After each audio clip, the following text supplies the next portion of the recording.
Hello, guys.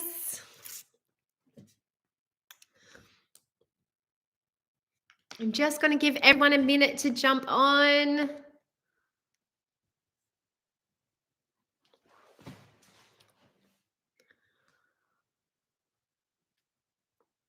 If you can, I'm not sure if you can. If you can, say hi in the chat. I'd love to hear from you guys.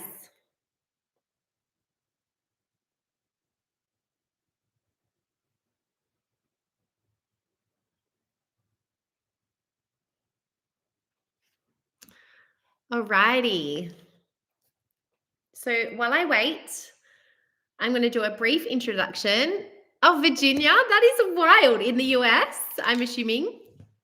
Welcome. Super excited to have you here. What's the time for you guys? So a quick overview for those of you who, I'm just going to make sure that this is nice and clean. Yeah, we're good. So an overview for those who have just come into my space or don't know much about who I am. Some of you might know all the things, but I am Tara. I am the Gentle Sleep Specialist. I started this business. Hi, Danny. Hi, Beverly. Hello. I started working in families with families over 20 years ago, which is wild. Shows hint of my age. As soon as I could. My mum has always been a pediatric nurse for as long as I've known, and babies and children. Like, I was the girl who sat next to people like with a baby to be like, can I please have a cuddle? Like, I am obsessed with babies and children and families. And I have 3 little ones of my own. I nannied as soon as I could. That was like my main thing, was nannying and babysitting here in Australia and overseas. And then came back and throughout uni, I continued to nanny. And then from there, I went into specialize in pediatric nursing, and I loved it. And when I had my daughter, which is now 12 and a bit years ago, hi Ruby, 12 and a bit years ago, it was everything I dreamt of, the love and having her. And I literally remember, like, my birth was horrendous, but I literally remember like kissing her on the mouth. Like, I know that's not, I know there's much more warning about it now, but like, I remember being like, she's mine. Like, and I was kissing her face and I was like, she's my baby. Like, I'd always looked after babies and nannied, and here she was. And being a mum, I don't know if it's from my childhood. I'm not being like, woe is me, but like, my childhood wasn't the best. And I think I just always knew that I'd have my own babies and create a different life. That's the crux of it, And oh my gosh, just being a mum was everything. But the experience of having a newborn who was refluxy, CMPI, covered in a rash, diarrhea 18 times a day, crying all the time, I was like, whoa, this is nothing that I imagined. Everything in the love way, nothing in the experience way. And it was really, really, I was filled with anxiety. I remember being like, no one can wake her up. Don't take her for a walk in the pram. You might make it worse. I just became controlling of like, don't do this, like this will make this worse. And, and I still remember just feeling like, so much like sense of needing to control everything, because everything felt so out of control, because now this babe wouldn't sleep and all of that. And I put a, long story short, I put a Facebook post up on my thing being like, I'd buy this baby a pony if she would just sleep, a little bit better. And somebody said, use a sleep consultant. And that was the beginning of the rest of the next nearly, or just over 12 years now. So for 12 years, I went and trained when she was a baby and went and started the Gentle Sleep Specialist. And now we have had clients all around the world. We are recommended by so many different medical practitioners, and people who work in the baby space. We are used by midwives, all the things. So this is me. This is it. This is my story. I've gone on to have another 2 babes. I've been a FIFO wife initially. I've been a single mum after a tricky time. And I have now for a long time had a beautiful husband, and we've had my 3rd, and his first. So that's a little bit about me. I think it's nice to know who you're listening to in that background. But I have ridden the waves, done all the things. And, guys, in terms of sleep deprivation, I just want to say that not only has modern society taken away our village, you have to remember, every time you feel like, should I get sleep help, like, oh, I should know this, or maybe it'll get better with time. We're really in a construct now with no support, and you are not supposed to be completely sleep deprived, exhausted, anxious, questioning things, having toddler bedtime battles, all of that, like going to bed frustrated with your big, babes or whatever it is, right? As a part of like, that's just motherhood, because it's not. And I see it not just be motherhood all the time. Okay. I see that. I see the shifts from families all the time from, oh, I just need to, get through all of this. And people don't even realize how bad it's gotten, right?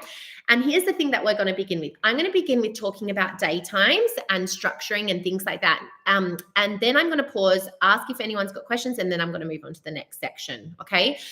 Now I'm going to interweave our toddler stuff as I'm talking through all of this as well. Okay, so primarily this will be about babes in cots or bassies or co-sleeping that you're sort of thinking of getting to go into their cot or bassie, for example. And then we're going to talk into, toddlers and things like that. So when we look at day structuring and things like that, there's this really big notion of like, we have to cut this first nap to 20 minutes and then make the second nap 2 hours. And we've got to structure this and that. And we've got to fit a 7 till 7 plan and things like that. And I really want to push back on that and say that we are not meant to have these really significant constructs of like, you have to do this time and it has to be at this time and, all of that. And they have to make, 7 a.m. and 7 p.m. because some babies don't fit that mold. Now, if yours does, great. And you'll be able to take so much more information from this as well. But if they don't, I want you to know that actually waking anytime from sort of 5:45 onwards in the morning is totally normal, and bedtime falling between 6 and 8 p.m. is also very normal. Now, if you've got a 10-week-old, I want you to do nothing much until 12 weeks and above. Then you can then you can start to put some of this stuff really into play. But initially, this is just I said 10 weeks because I wanted that education to start to come in. So you start to sort of apply things or even not apply, but just sort of, okay, let's try this, or let's sort of, know that that's where we're heading, so to speak. And if you're doing things that are working, and I'm saying that can cause sleep issues, do not feel like you need to change them. I am not against feeding to sleep. I'm not against co-sleeping. I'm not against rocking to sleep. I am mama. Like, I am the most nurturing and warm and loving. I literally could take like any baby, love it, and raise it for the rest of my life. Like, that is who I am. I will always work with babies and kids. I know that is my purpose. But if something isn't working, that's when we need to look at what we need to change. Okay. So never feel pressure, follow SID safe guidelines. Okay. And know that if you sort of get to, taking on some of this stuff and then you're like, oh, I need a bit more support, we absolutely can help with that as well. Alrighty. So when it comes to day structuring, we typically find, now I'm going to use this trusty whiteboard behind me. So funny. My daughter's now 12. So I'm literally trying to like find all my whiteboards. I had to like clean the whole thing off because she'd written like a essay thing on it. But when we think about the awake times for our babes, we typically find before first nap, they might need their less awake time, right? As the day goes on, they might need that little bit more. So we tend to find that it goes a little bit less, then it starts to span out as the day goes on, and then it might drop back a tiny bit more before bedtime, okay? Or you might find for some babes, they do have like a chunkier awake time before bed. And if it's working well, that's great. But I want you to use your chunkier awake time. If you are stuck and you think, oh boy, but there's going to be a big stretch before bedtime, I want you to put the chunkier awake time before this last nap. That might be your fourth, third, second, depending on how many, or before your one nap of the day, so that we can buffer bedtime and not make it too early. Okay, so it sort of starts small and then it goes out. Now, under 10 months of age, your nap 1 and 2 are the naps that become the primary naps, right? So we're looking to get 1 and or 2 of those naps to be an hour or more. It makes no sense to me to cut nap 1 at 20 minutes, let's just say. And again, if you're doing it, it's working, that's fine. Then try and push your babe for a 2-hour midday nap that they might not do, right? People literally come to us and they're like, I think I need sleep help. My baby will only sleep an hour and 20 here. I'm like, that's bloody brilliant. Like, that's good. This is like a man-made construct. It's not a thing where you have to be waking them after 20 minutes. Instead, what we want to aim for is essentially having 2 decent naps and then your cat naps. You might have a 3rd cat nap or a 4th or whatever that might be, right? Or you might find that your baby's just on 2 naps in the day and you find one is, and so they're 10 months and above, one is chunky, one is short. And then between 14 and 19 months, that's when you'll find, so you've got one is chunky, one is short. Then from 14 to 19 months, you might find that then they start to drop, that other nap, whichever one that might be. Okay. Most of the time though, guys, this is what I want you to think, right? I always used to do this comparison, like this analogy, but I don't think I can anymore. I think I'm getting too old and most people who are watching this might not understand it. But there used to be this show where it was like Price is Right. And there was a goat. If anyone knows this, please pop in the comments to make me feel a bit better. And there was a cliff. And there'd be the farmer guy and he'd have his sheep and they'd be walking off and they'd eventually move and drop off the cliff, right? If you got the number wrong, okay? Now, the reason I'm saying this is because I kind of want your nap situation to feel like this cliff. Now, your naps, as you go along, let's just say you're initially on 4 naps in the day, right? 4 naps in the day. I'm so glad Danny does. Thank you. We've got one in the comments. Please feel free to interact, guys. Remember, we can't really see who it is or whatever, so don't be shy. You can say whatever you need to in there. But let's just say, oh, good, we've got a couple. So let's just say you had your 4 naps, right? Eventually, nap 4 jumps off the cliff. Then what you need to do is then what you'll find is that your 3 naps, you need to add a bit more awake time and your 3 naps span out across that cliff, right? From there. Eventually, you'll add more awake time. Now, this between here, the 2nd and the 3rd, I want that to be your chunker awake time. Now, block ears, but it's what I call the a-hole nap, is this last nap of the day, right? It's the one that's trickier for them to get. It takes the longest. They usually won't have it in their sleep space. That's normal, but they also are quite irritable before that nap. So people think oh, I've got to put them down. But you actually usually would do better with more awake time and just doing that nap in the car, pram, or carrier. Alrighty, guys. So don't put much pressure on that one having to be at home, especially if you're leaving here today. You're like, I want to practice some of these things. Focus on your nap 1 and or nap 2. If you're out for nap 1 at school drop off, okay, I'll be home for nap 2. But then what happens is nap 3 eventually drops off and suddenly you've got your 2 naps spanned across your day. Alrighty.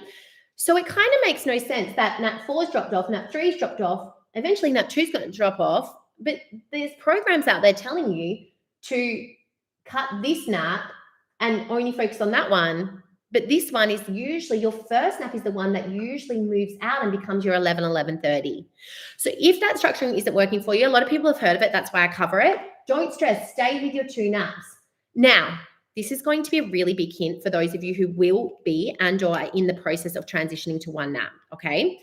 First things first, if your baby wakes from naps really upset straight away after 20, 30 minutes, right? It can mean they need a little less awake time. If they wake and they're okay, happy, take a while to start crying, they might need a little bit more, especially if they wake between 30 to 50 minutes, okay? So just take that as a hint. The other thing is that when your little one is transitioning from 2 to 1 nap, don't rush it, okay? So really importantly, don't rush your transitions to less naps. It's tempting. And a lot of you guys here today will be like, my baby's low sleep needs, or they always drop their naps too soon. Can I just say that 8 out of 10 times, it's more about the fact that they have poor sleep habits that impact their napping and sleeping and make it more fragile. And that's why they lose naps too quickly. When we give them skills back for better sleep, they sustain, they keep their naps longer, they sleep better. It's easier to get them to sleep in the car, pram, carrier, because a lot of people can't do that, because especially if your baby's reliant on Fitball bouncing, feeding, rocking, things like that, when you try and nap them somewhere else, they'll just lose their mind in the car, things like that. Changing that, which I'm going to get to, makes a huge difference. Oh, yeah. Okay. So Danny, it could be what I just mentioned, but also, if you can't get them to sleep in those ways, just do a carrier or a contact nap for that last nap if you need to. So really important, guys. Now, when you're transitioning to 1 naps, don't rush it. Don't rush transitions, even if it's 4 to 3 naps or 1 nap to no nap, don't rush it. Even if your second nap of the day has to become 15 minutes, in fact, sometimes, guys, if your babes are waking up from their last nap really grumpy, very irritable, but they still need it, but you know that it's just horrible after they wake up, keep it short. When you allow this to be 30 or 40 minutes, they wake up, they've had a full, deeper sleep, and you feel rubbish, like you guys would experience if you have a little kip. I'm a kipper. I can set an alarm for 3 minutes and kip. It's wild. I'm not sure if it's wild or exhausting, but if you feel like, oh, they won't take this second nap anymore, but we really still need 2 naps because they absolutely can't make it to bedtime, you can try one time doing this as a 10-minute nap at 8:39 a.m., especially if you've got early morning waking, guys, and your babe's getting ready to drop to one nap. You can try a 10-minute kip in the morning in the car or something like that, and then you have your nap at 12 midday. Okay, so these are just little things that I want you to keep in mind when you're starting to transition. Or if you've got a few naps, make that last nap, 10 minutes. I would always rather a little kip to buffer than what I would rather a big stretch to an early bedtime. Okay, that sucks. A lot of babies don't do well with that, or they'll do well once or twice and then they won't do well. It's not to say all. Okay, so I'm using this this is what I see.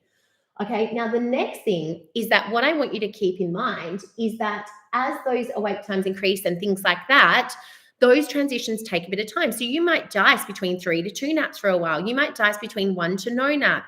You might find your toddlers are only having a sleep in the car. Now, if you've got a child who's above 3 and still needs a nap, but really pushes back on bedtime, mark my words, their nap probably only needs to be 15 minutes. A quick carb kip, up they get.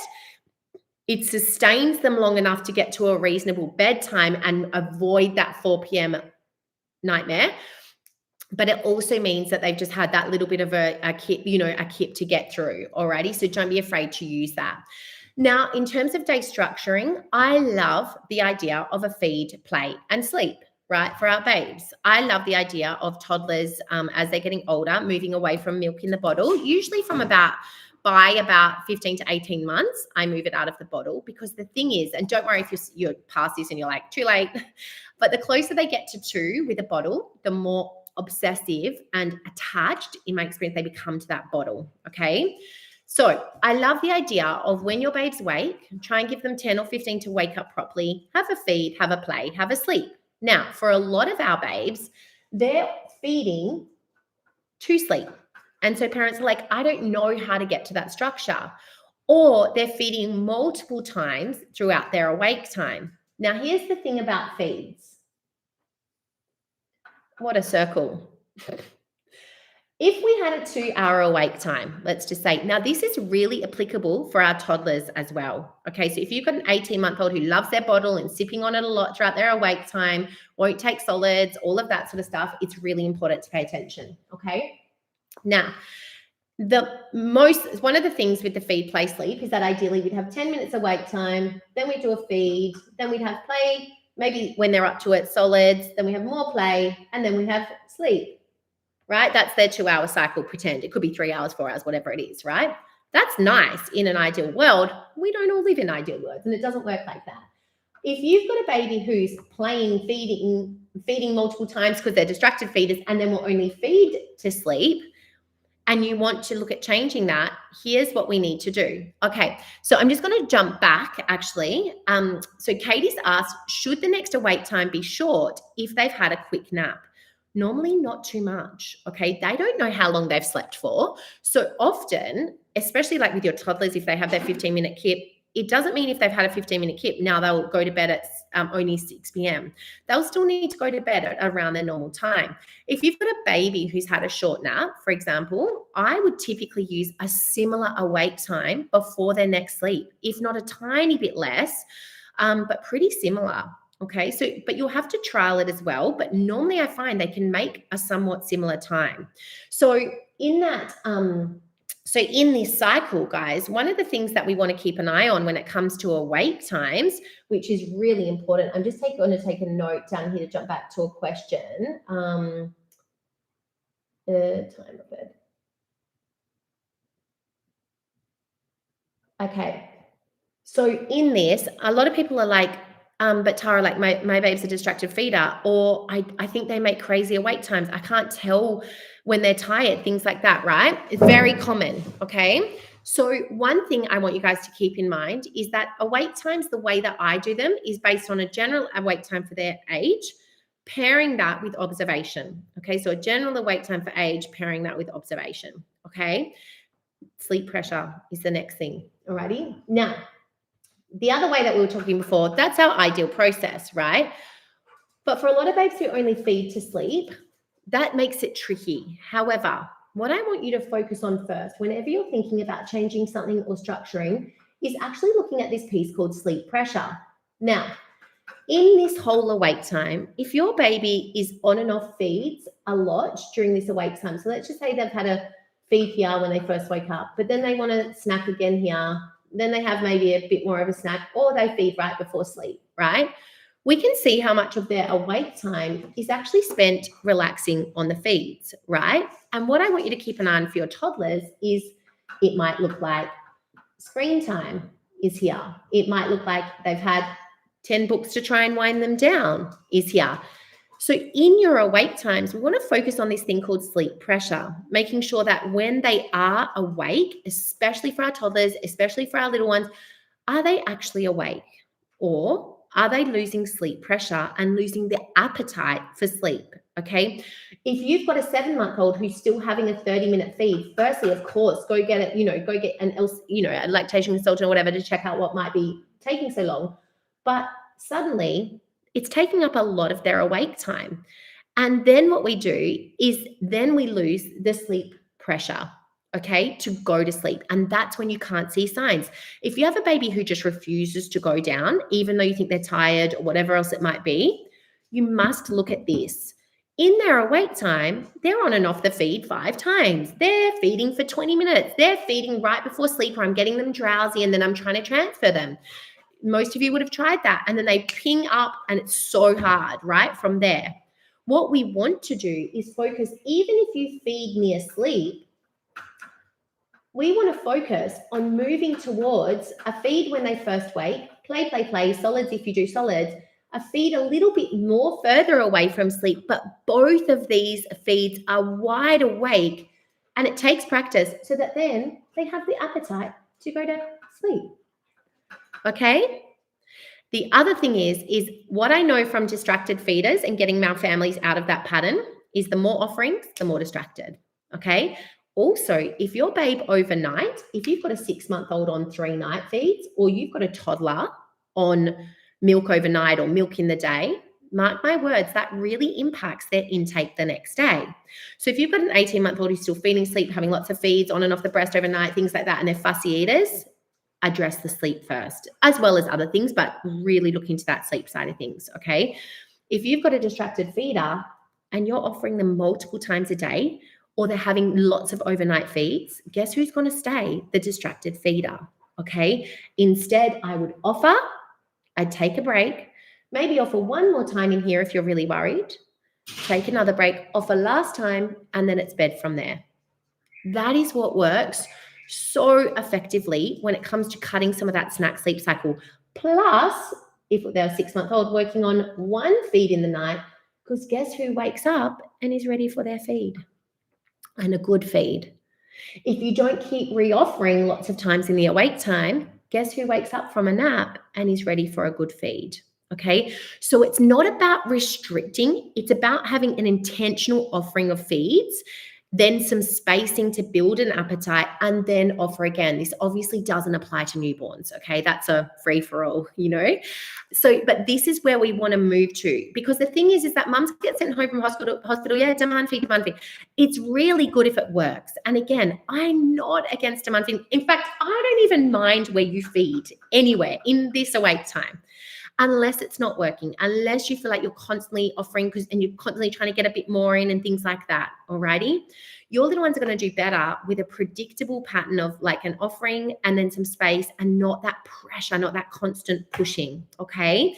It'll also really minimize that distracted feeding, because when the Milky Bar is always open, nobody cares to have a good feed, alrighty? So that's really important to keep that in mind, alrighty? Now, I'm going to finish this last bit on transitions, on structuring, okay? And when I talk about the next section, I'm going to talk to you about, okay, Tara, I get all of this, but how do we make the change? Like, what do we do from here, when we're stuck already in this cycle? Alrighty. Now, in terms of transitions, my last thing that I wanted to touch on was if your little one is transitioning naps, I'm hoping this will work, right? So they've dropped their nap, they're transitioning. And your little one is used to a bedtime of 7:30 p.m. when they were on, let's just say we've got a babe on 2 naps, okay? And they were used to a bed at 7:30 p.m. When they drop a nap, and it doesn't matter if they're dropping nap 4, 3, 2, whichever one, and that moves out slightly, it's tempting because we've got this big stretch to just put them to bed at 6 p.m. or 6:15, right? But they're used to this bedtime. And babies become very programmed, which is why when you asked that question earlier, should I lessen the awake time? Often babies are so patterned with their awake time and time of bedtime and how many naps they have, even when you don't think they have a structure. If you actually followed, like even if it was a 10-minute car kip or here and there, like little doses, you'd probably find a pattern in their somewhat awake time and somewhat, times of naps, or amount of naps per day. So be mindful whenever you transition naps, you want to make sure this nap is pulled out a little bit so it's not all falling too early. If you need to, and it works, use a 10-minute kip to keep bedtime a bit later, or that's okay, keep it there, but this bedtime probably needs to start at 7 o'clock. And then it needs to gradually move forward, okay? Not going from a bedtime at 7:30 to a bedtime at 6, because guess what they think your 6 p.m. is? Another nap, and that's why they fight it, okay? So instead, keep it out. Keep this spanned out and make sure it doesn't all drop too soon. Now, when we have toddlers who are dropping naps, it's tricky, right? So from 2 years, 3 months onwards, it's very normal for babes to stop napping in their sleep space and to only nap on the go, in the car, pram, just fall asleep on the couch for 10 minutes, that sort of thing. Okay, that's normal from 2 years, 3 months onwards. Okay. Then from about 2.5 to 3, it can get a little bit tricky where you're like, is my bedtime blowing out? If it's working great with a big nap, great. But if you start to notice that this bedtime, was 7:30 is now starting to muck around until 8 o'clock, your first port of call whenever you get sleep refusal, even for toddlers, is, are they losing sleep pressure? Do we have screen times before bed? Screen times before bed are a nightmare for behavior, they're a nightmare for hormones, and they're a nightmare for loss of sleep pressure, okay? Not to mention all the other things. A nightmare for night terrors and nightmares as well. So what we want to look at with our toddlers is, are they having screens before bed and they're losing sleep pressure? Am I winding them down too much and they're getting a reboot? In fact, guys, I don't like big wind downs. I like just normal playtime. Connection time is my focus for all of my families before bed, especially when you've got babes at daycare and kindy school and all that. It can be such a rush. Just get in the door, drop the bags, you start dinner, they get in front of the TV. And I get it. I literally get it. I work with it all the time. I understand it. Honestly, really, first and foremost, I really understand it for myself as well. But our babes really need that connection and engagement time. So where you can, try and focus in on that first, have that connection and engagement time. And then from there, then you'd look at, okay, we've had this focus. We've built up a pressure for sleep. We've had playtime, regulation, squeezing, rumble play, rough and tumble play. I actually want that. I don't want 10 books and then 3 lullabies and then this and that. And I want you to mix up your lead up to bedtime. Make it make it fun, make it about connection, get them in the kitchen with you. I get that it takes a little bit more, but the payoff is ultimately really important because, guys, even if you've got a baby, I want you to remember me saying that there's this book called Hold On to Your Kids. It is by far the best book I have ever read for parents. And the whole premise is saying that when we've got babes in daycare and we're busy and we're working and, all the things, we must recollect our kids and bring them back to the primary attachment of us and home. Because if we don't, children raise children. And as they get older, that is diabolical. And their primary attachment becomes their school friends. And we don't want that because when we have that, firstly, when their school friends tell them they don't like them or go, jump off cliff or whatever else, it's no different to their primary attachment, a bond. It's literally the same thing telling them that to do that, or you're not like us. But what also happens is they want to try and emulate their friends. They want to fit in more so because that's their attachment. We want to bring that attachment back in. And so when you think of your bedtime routines from baby onwards, I want you to think of eye contact, affection, engagement, play, regulation, a moment for them, a moment for us. And literally you can do it. I bring the toothbrush into the lounge room and I'll like brush my kids' teeth while they're playing or things like that, right? So don't get caught up in the old school, like it has to be this way, this time, and like all, blah, blah, and we're barking orders. Like they're so tired already. It's the end of the day. The last thing they think is like, yes, can't wait to do like a 4-step crappy, boring routine to get to boring bedtime. Alrighty, so change it up a bit. We are literally doing like charade things, like where you're holding the thing up and like all the things, right? So keep it that way. The book is called Hold On to Your Kids. It's from Gabor Mate, I think it is. It honestly is profound. It explains so much about the crisis with mental health, so much about the crisis with our kids, but you read it from young. Okay, it doesn't it's not something you address later on when they're 12. Like, yes, you can still, of course, but you want to keep the foundations, the principles of that book, the principles of recollecting our kids so that we are primary attachment. Because in our world today, it's not designed for parents to be primary attachment, which is why children don't have the respects and all the things. Okay, and then on top of that, it makes it very hard when they are trying to be like their peers and fit in and all of that, right? Or they're led by their peers. And it's very overwhelming for our toddlers as well, right? They're in like schools and kindies and all the things. We want to bring them back home, have your dinners, like do all your things, okay? So keep that in mind in the lead up to bedtime. Your toddlers, be mindful of the screens and all of that really sort of stifle that recollect, but what it does is it then promotes your awake hormones, it ruins the melatonin, all the things, alrighty? And then what we want to then do is now actually I'm going to get to questions first. So any questions at the moment, let me know if you've got any questions, just about structuring, not about like my baby's waking all night, what do I do? Because I'm going to get to that. But just about any questions so far.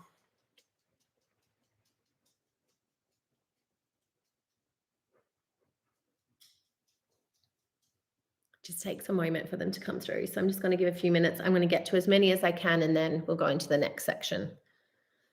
All righty. Okay, so now the next part that we're going to talk about is, okay, Tara, I came here because my toddler bedtime's horrible or my baby's waking all night. Oh, shame, Jess. Okay, well, Jess, you're going to get a replay of this. Please watch it back, okay? Because the first bit's really important, not just the second bit. Okay, so this lady's saying her toddler's bedtime is 9:45 p.m. She still has a nap at daycare. How old is your toddler? But Jess, listen to this part, but make sure you go back and watch the first because it's really the foundations. Okay, for sure your nap needs to go. Either a 10, 15-minute kip, but at daycare, no nap. Okay, unless they're at daycare full time, you might say a 15-minute kip would be the absolute most, I promise you. And then I wouldn't try getting your toddler into bed if they nap until about 7:30, 8 o'clock. At that age, if they nap. However, I really want you to go and check your lead up to bedtime, connection regulation, no screens, no downtime, having milk, not long, lengthy books where they're chilling back and then get this reboot, the zoomies, all of that. What you don't want to do for your babies and kids is get a rest and a reboot. It sucks. Okay, so we're just keeping that. All of it will help, Paige. All of this will help, that lead up, but then having a sturdy plan is also going to help. Okay. When you feel sturdy too, they're absolutely gonna. Okay, I'm so disappointed myself for not realizing that him taking those 7 p.m. naps was. Yes, I will work through the contact to sleep part.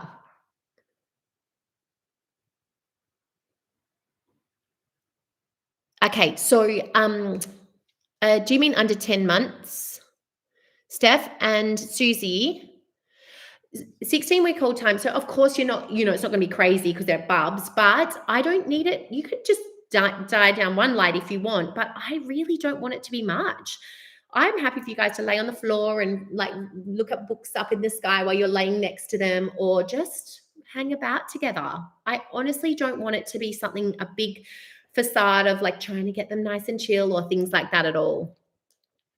Um, Sophie, when we say necessary, I guess it's convenient at times rather than them napping on you all the time. It depends what your outcome is. If you're like, I just don't want to, I want to do it on the go, then who am I to say, like, yeah, you should try and do it in their sleep space? But sustainability wise is really important to look at, because soon they're just going to push off you and try and walk away. So you've got to remember, like, some of the things that people want to do, we have to look at the sustainability of that.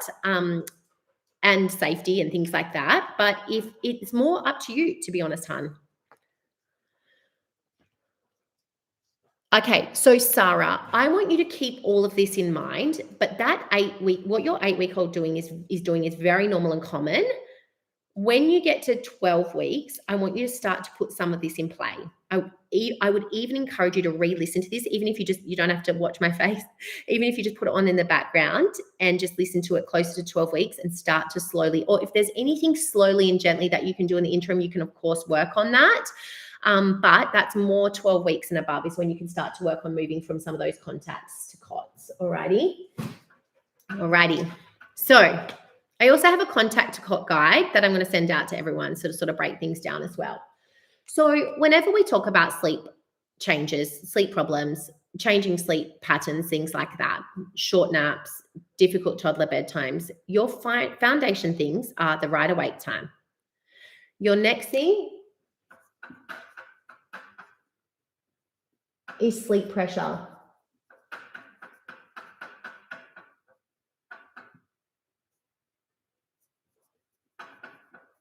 Connection rather than wind down and approach.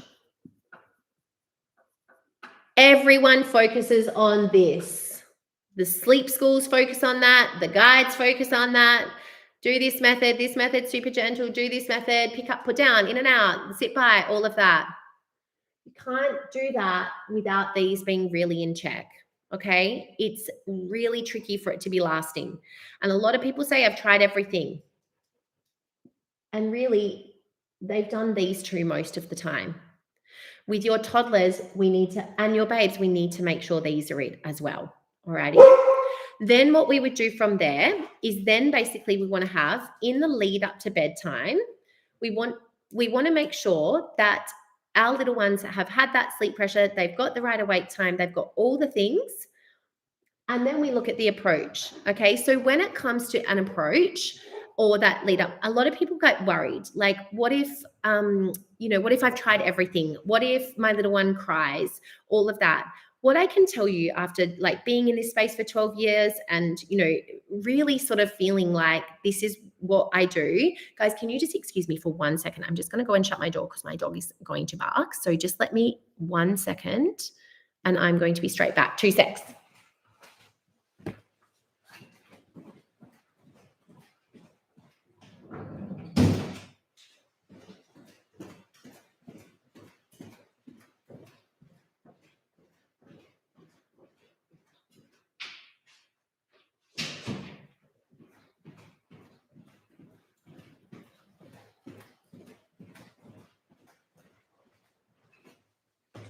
Okay, sorry guys, I've got an 18-month-old border collie, so I don't need to say anything else. He's already been for a 5K walk this morning, but So basically what I wanted to touch on before I talk about making changes is that even with your toddlers, whatever you have been doing may or may not have served you to this point.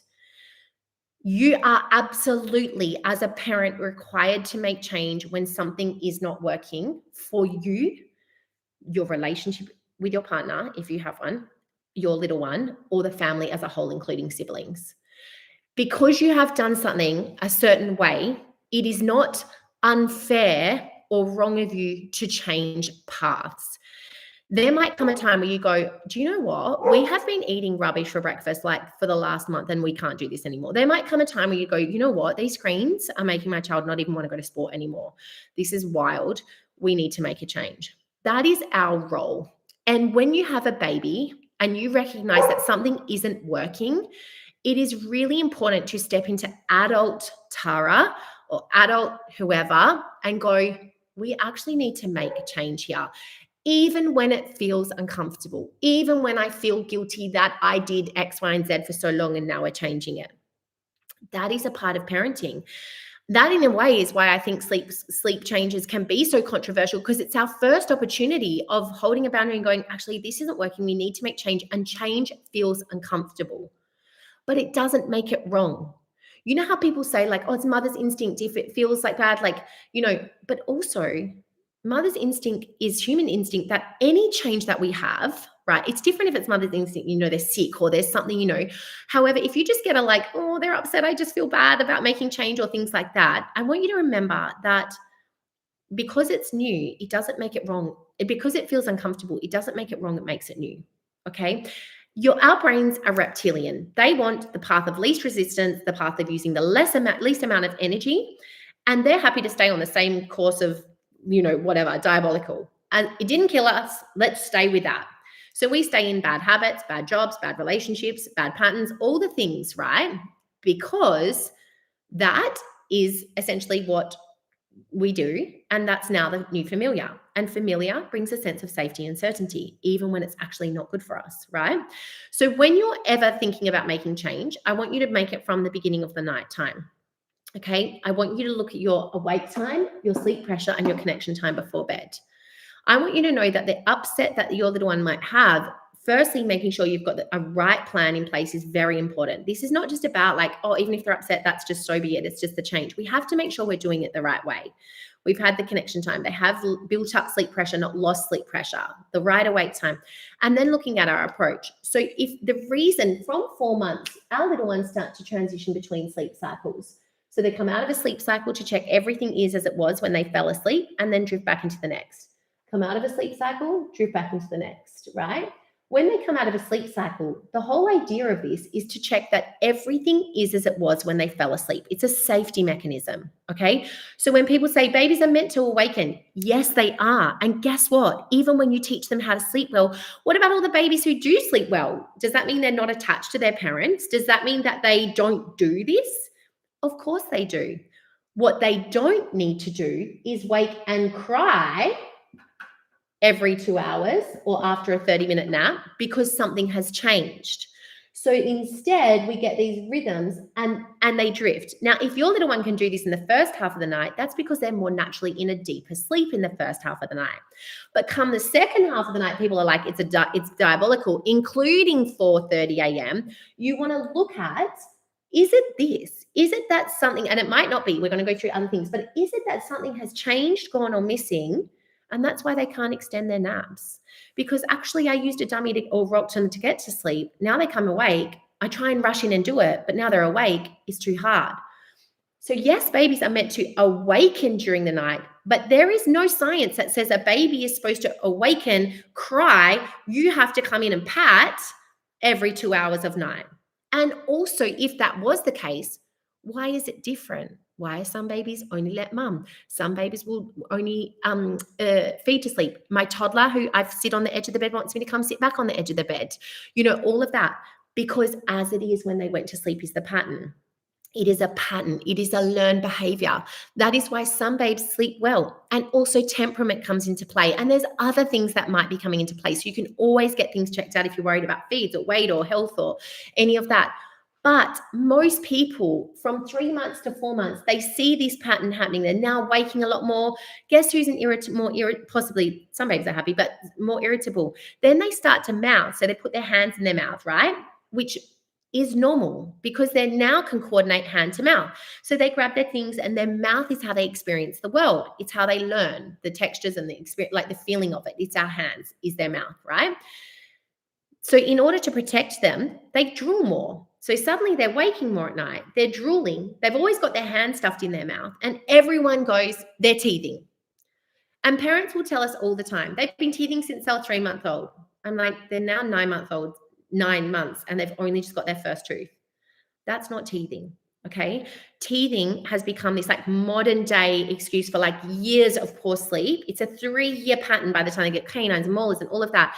You can absolutely, through regressions, through teething, have really good sleep on board. Okay.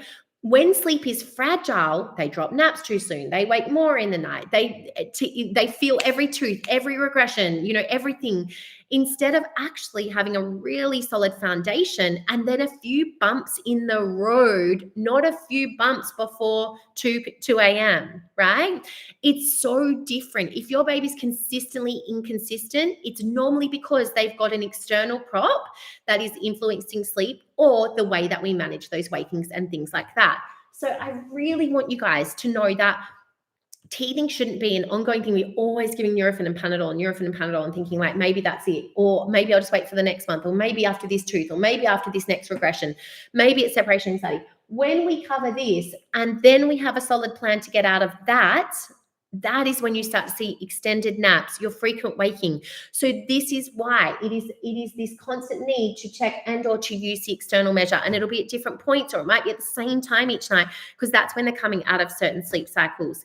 That this call out, this cry out, the need for you to be up every 2 hours exhausted, everything like that, that is not like a parental prerequisite. That is not an attachment need. That has actually not much to do with mother's instinct. Yes, of course, to be there and respond, but the have to for this, that is a learned pattern that is not serving your family. The have to for a toddler sitting on the edge of the bed and your toddler's up all night, that is not, but that is why it's happening, because you sat there at the beginning of the night and now they're requiring you back there throughout the night, right? Fair. If you fall asleep with one time, right, and then they wake up and it's gone, well, they're going to look for it. But what we want to do whenever you're thinking of making changes is, how can I give them the opportunity to have their own sleep back? Because we taught them through repetition, and trust me, you can teach them just because they won't go be put down. And you're like, well, I got to carry them, that's fair. But getting out of that pattern is possible because we can have a good, you can have good sleep and we have a good plan in place already. But what we want to mostly do is bring them a new sense of familiar, a new sense of security and certainty. And guess what doesn't bring that? When you try something different time and time again, and sometimes you've had enough and let them cry, and then sometimes you're doing this, and then sometimes you send your partner in to do something totally different, and all the things, right? How can they drop one pattern of security and replace it with a new pattern that isn't really a pattern and doesn't bring them any sense of safety because it's changing up all the time? Or what typically tends to happen is that you swap one prop for the next. So I stop feeding to sleep and now I'm stuck padding or rocking the cot. Okay. So I love the idea of thumb sucking if a baby does it. It's actually a very low percentage of babes that actually do it. So guys, don't be worried that you have to put a dummy in to stop thumb sucking. It's not very common. If you've noticed that your little one will do it, it's your choice ultimately. I chose for my son, he's the thumb sucker, my third, who's 4. And I was happy for that because that's an internal thing that he does. He has control of, and he slept through from 5 months without me having to be gung-ho on, things. I definitely had to, I wore him for the first 4 months because we were always out and about with the big kid sports and all of that. But at 4 months, I did some like gentle training. And then, I'd still planned to do one night feed, but he just started sleeping through. Thumb suckers tend to be great sleepers overall, but it's your choice. I get the whole thing. But also I would say that you're going to always hear like, oh, my cousin's sister's auntie, like that she didn't stop sucking a thumb till 10. Like I've never seen a thumb sucker at school, so I just want you guys to keep that in mind. You're going to hear like the word, the really tricky ones where a lot of babes, you can do some things to get them out of that at a decent age. So what we want to then do is anytime you want to make change, even with your naps, I tend to look at the beginning of the night as where I'm making that change. Now, if your baby's feeding to sleep or rocking to sleep, firstly, I want you to go through and list what are my babe's props. Dummy, sitting on the edge of the bed for my toddler, patting my toddler's bum,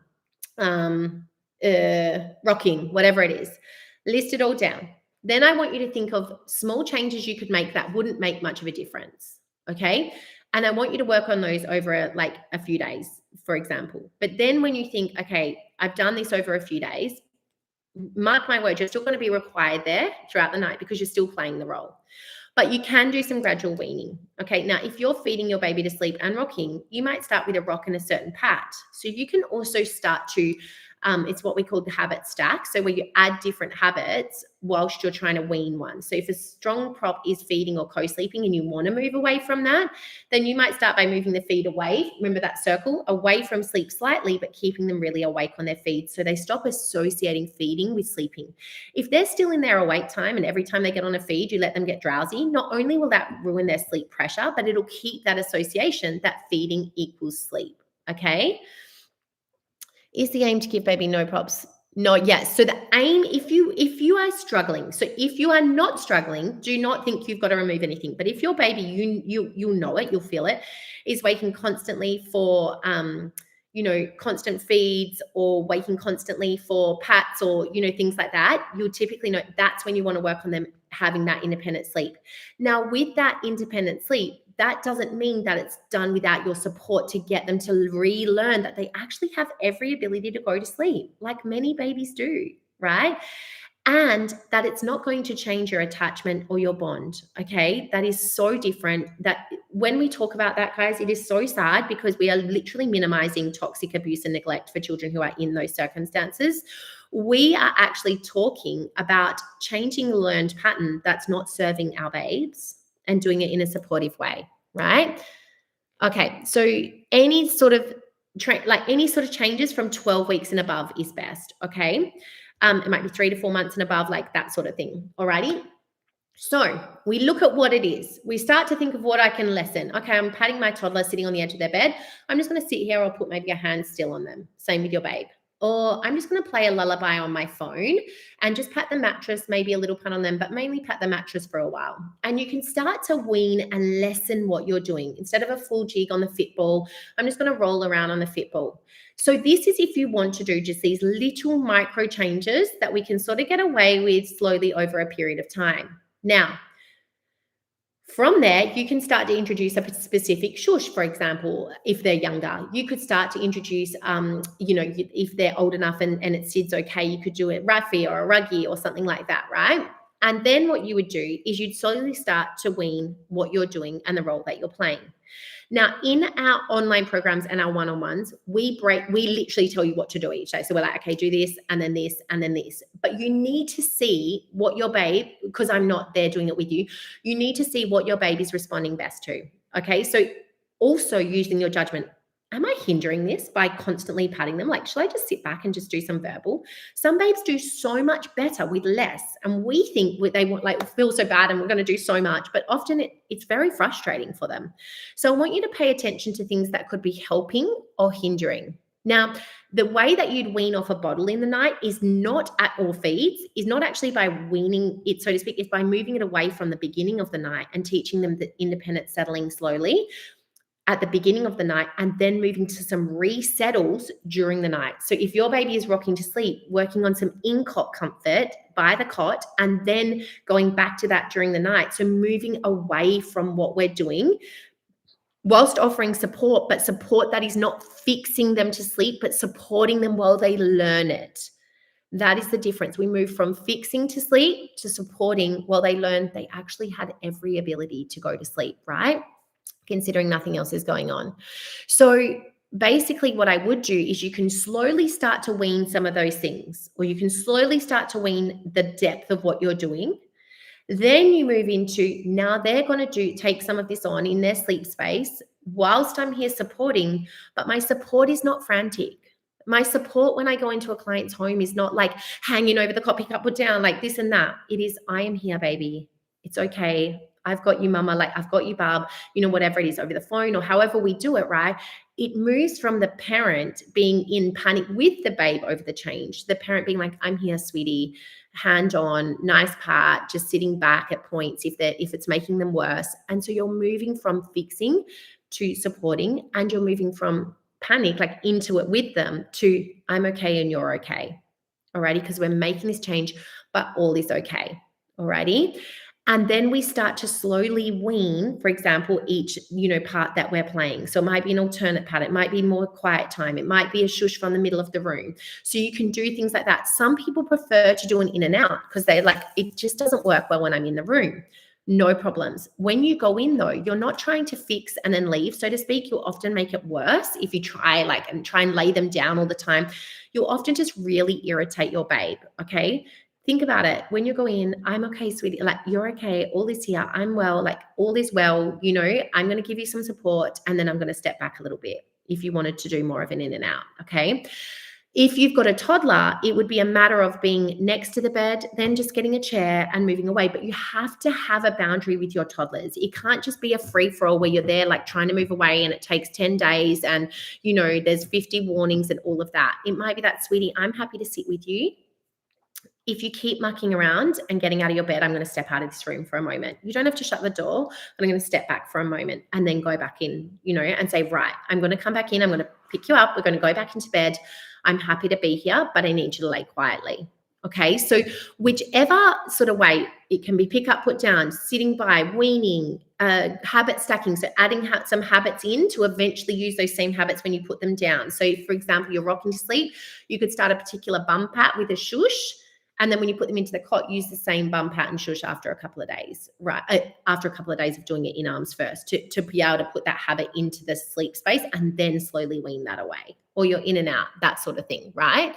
So those things are really important. Now, a lot of people are going to say, but my babe wakes in the night. Like, that's the issue. Mark my words, most of the time, the issue is because you've gotten them to sleep or supported that.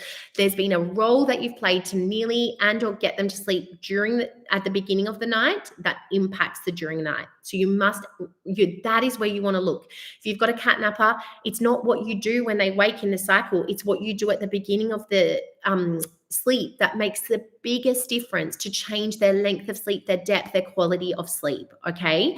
When you assess that, then you start to give them the opportunity. And then for night waking, you reapply. So if they're 14-month-old that's waking in the night, your lead up to bedtime is pivotal. This is all pivotal, right? Making sure you got the right awake time, all of that.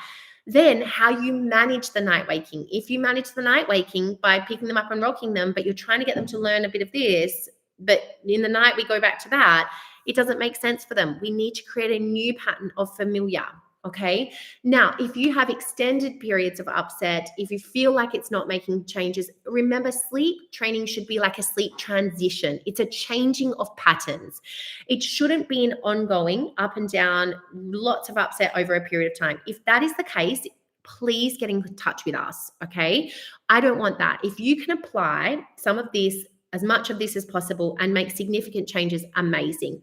If you feel like, no, I just actually want somebody to take the guesswork out, we've got online programs, we've got, which we support you in there. We've got one-on-ones, no matter where you are in the world, where we call you every day for 2 weeks. We have a full consult day. We're literally always in home if you're in WA or Melbourne. But we're literally supporting you each way. Okay. So I don't want you guys to leave here and be like, oh, I had 2 hours of crying. Like, that's obscene. We're not even talking about that. That's not even in the realm. Okay. You might try for half an hour, but you're there, you're supporting, but also remember, you're doing your incrementals first. You're looking at, I know I keep pointing this, but that's where I put all the habits. You're putting those down first and thinking, right, what can we do? If you've got a frequent waker and you're like, but I don't think it's the dummy, you could look at what else it could be. But if you think, maybe it is, because then you might need to address that. Okay. It's really important. Then what we do, so we start at the beginning of the night and go throughout the night. Now, throughout the night, if you've got a baby who's 3 to 5 months old, they might still need 1 to 2 night feeds. Okay. 3 to 4 month old might still need 2 night feeds, 4 hours apart, for example. As they start to get to 5 to 6 months and older, they typically only need 1 feed, and I do it in the second half of the night. So you'd work on your same resettle to bring in predictable safety and familiar. You work on a resettle, right? Again, from the beginning of the night, you do that resettle, right? At 10 p.m., you do that resettle, for example, right? Until the second half of the night, then you do a feed. They go back to, they're asleep, like feed, back down. And then, if you need to do another resettle 2 hours later, you do that. Does that make sense? Once they then get to, if they drop their night feeds altogether, great. But once they then get to, say, 12 months and above, that's when we would then look at, okay, now we're moving to no night feeds, for example, if they haven't already done no night feeds themselves. So I hope that makes sense in terms of that. Then you go into your next day. Okay, but my baby used to feed to sleep or has a bottle to sleep. Try and move it away. Even if you move it away 20 minutes before the sleep, play for a bit. They've been wide awake on this feed. Then you try and do a settle for the day. Okay, you might even offer here as well. Alrighty. So they've had these offerings. If you're ever worried about weight, wet nappies, anything, of course you're getting that checked, following SID safe. If your little one's ever upset and you're worried about them, you're there. You're picking them up, you're comforting them, you're bailing on anything, you're seeking advice, like whatever you need to do. Of course, that matters the most, right? But this is about changing some patterns that really supports family structures. And the beautiful part is it is sustainable. Okay, so with our toddlers, you're looking at, okay, well, they've been having milk. I'm going to move their milk away. I'm not going to let them have milk for 30 minutes before bed. I'm going to, do their milk here. It's a 10-minute offering, then it goes away. And then we're going to have connection and play and regulation time and all of that. Or they might do some independent play. And then I come in for 10 minutes and we have some play or whatever works, in that lead up. So we want to make sure that we're then doing that into the next day. The feed, the play, maybe another feed if you have been doing it to sleep, then some more play, and then off to their sleep. All right. And you'd practice on nap 1 and or 2 primarily first. Okay. So that is what I would do. Now, when they can start to go down without your input so much, that is when you start to see the longer stints. When you start to then reapply the method throughout the night, that is when we start to see some longer stints. Same with their naps, okay? They usually have to get a hold of their nights to then get a hold of the naps. This is really important for early morning waking. If you've got early morning waking, are they using a prop to sleep? Is their milk too close to sleep? Is their structuring too far away? Bedtime 6:30, their nap finished by 1. Now they've got this huge stretch to an early bedtime. Do I need to do their nap at 12 till 2, bedtime at 7 or 7:30, and see if that pushes them through that early period? So looking at your structuring, looking at your overall awake time, obviously your normals, you could add white noise if there's a lot of noise at that time, making sure they're warm enough, looking at how they fall asleep, and then how you manage the early morning waking. If you manage early morning waking by getting them into your bed, putting screen time on, et cetera, all the tempting things which make total sense, then mark my words, you are encouraging them to keep early morning waking. Should I go back at 4:30 and sit by them for a bit? Or should I do a bit of an in and out, give them a bit of reassurance, like step out for a minute, just see if they'll go back off to sleep, right?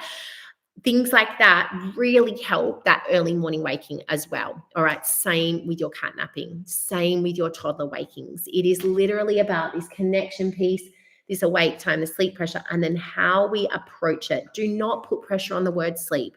Don't put pressure on forcing them to keep eating when they're turning their head. We want our little ones to feel like these things, feeding and sleeping, are things that they have some autonomy over, but they've got our full support. And there's not too much pressure. Not telling our toddlers you have to go to bed, go to sleep. Instead, a beautiful stamp chart in the lead up to bedtime where they can stamp off each activity, and then us supporting them whilst we slowly move our chair away with a boundary in place. I'm happy to be here for you, sweetie. You need to lay quietly. They've built sleep pressure, and yes, you do get a replay. They've built sleep pressure, and you've made sure that their nap is not crazy long for their age as well. Alrighty. So I'm going to try and get to some questions. Now, guys, I can't tell you, I don't know if anyone's asked yet, but I can't tell you how long you should, try for before. What I would say is that if you feel uncertain, we are going to offer, like, just to you guys, $50 off our one-on-one packages, which we've literally, I swear to you, we've never done before. We never discount our one-on-ones, but we're going to offer a $50 discount off our one-on-ones, and our online course is $119, or to have our membership as well, which is where we're answering questions and all of that, is $149, which is so affordable. But if you want that, one-on-one or the online, if that works better, we'll send you out a link. But don't keep putting it off. You are not going to change your attachment with your baby. You are only going to build on beautiful sleep habits that change patterns that aren't serving you guys. Alrighty. Yes, twins, same thing. I'd do a resettle. I would put white noise on. Make sure white noise, guys, it's on low and it's not too close to your babes. 100%. Yeah. I know, but if you do it the right way, Ash, it should just be a short period of a few days of change, and then, you know what I mean? It shouldn't be long term.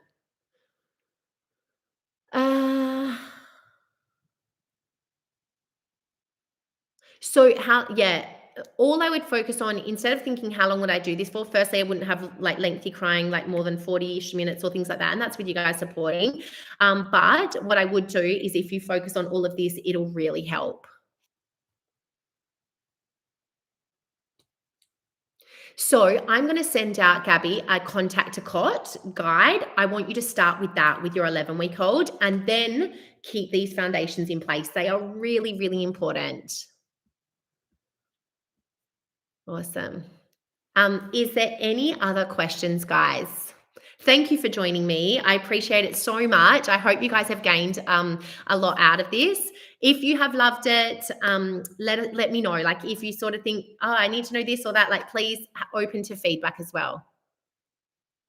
Yeah, it should be. So white noise. Yeah, there's just not like there's just some conflicting stuff. So I love the use of white noise, but I just keep it at a distance and just not on too high. Yeah.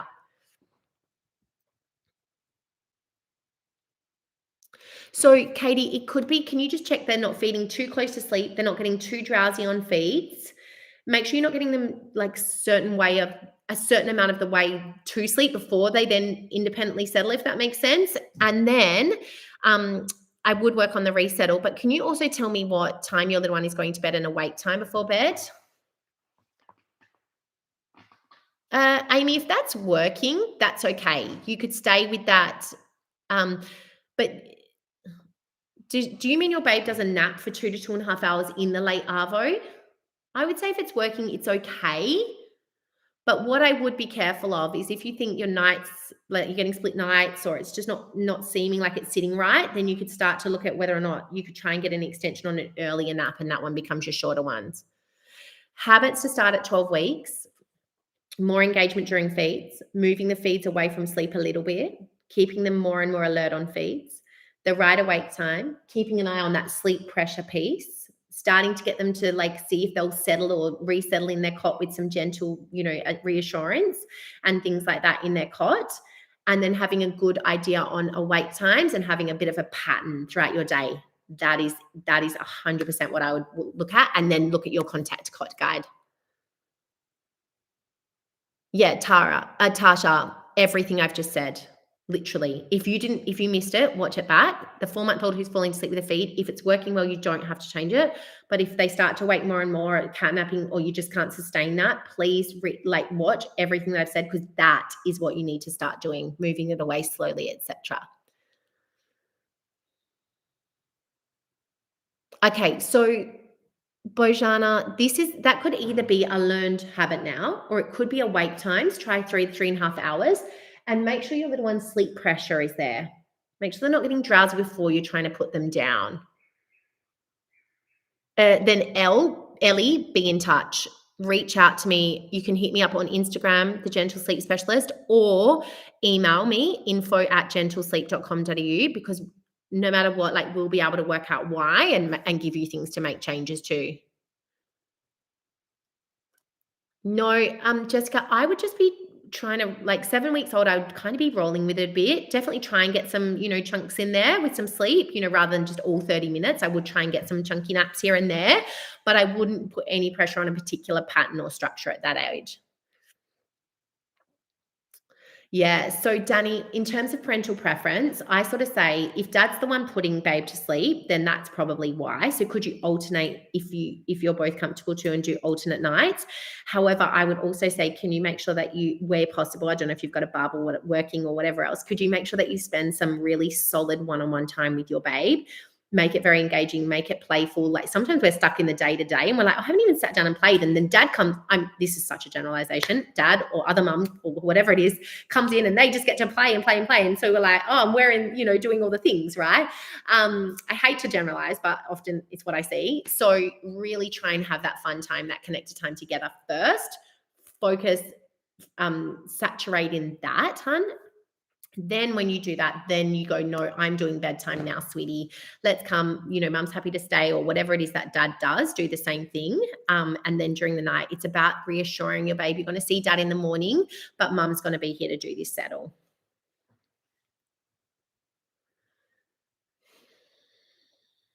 Okay, Jessica, that can happen sometimes if they treat it as a nap and especially if bedtime's a little bit too early. Alrighty. It could also be a bit of overtiredness. So I would check those things out. If bedtime's falling too early, if there's too much awake time, or even if it's falling quite late, you might need a little bit less awake time. Sometimes the later the night, the less awake time they need because they're quite tired as well, hun. Yeah, if they wake up from a short nap and we know it's like nap 1 or 2 and it could be longer, I would definitely give your babe the opportunity to see if they'll go back to sleep, but working first on that independent initial settle will help that. Yes, absolutely, Jessie. So you can try the 100%, hun. Yeah. And also, guys, if you want to do the one-on-one, what we have is we get a questionnaire out to you.